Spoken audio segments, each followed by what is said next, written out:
Saudara, kita awali dengan informasi yang pertama.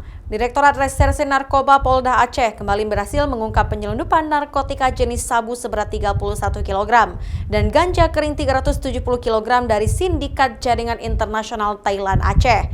Polisi ikut mengamankan 3 orang tersangka dalam kasus barang haram ini.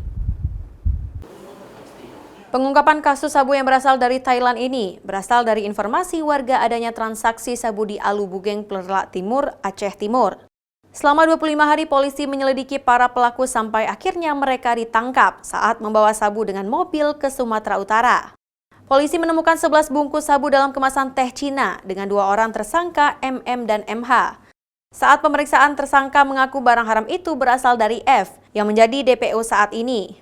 Dari penggeledahan di rumah F, polisi menemukan 2 karung goni masing-masing berisi 11 dan 9 bungkus sabu dalam kemasan teh Cina. Sementara barang bukti 370 kg ganja kering didapat dari 2 lokasi yang berbeda, yaitu di Gampong Betong Ateh, Kecamatan Betong, Nagan Raya dengan jumlah 263 kg dengan tersangka AM. Sedangkan 107 kg lainnya didapat di Lanteba, Aceh Besar. Tersangkanya masih dalam penyidikan. Ini Aceh ini darurat untuk pintu masuk narkoba.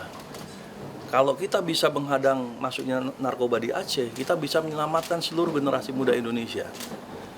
Kita tahu garis pantai kita tadi 2.666 km dan sangat terbuka.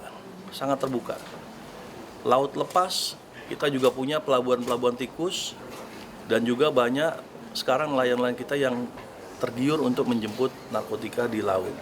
Nah, ini perlu kita edukasi bersama-sama dengan pemerintah daerah, Dinas Kelautan, dan kita juga sudah berkomunikasi dengan Panglima Laut melalui Direktorat Polair untuk mengedukasi masyarakat jangan sampai kita dijadikan tempat untuk masuknya narkoba.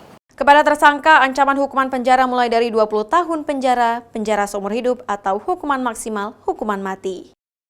Mustajab, Kompas TV, Banda Aceh.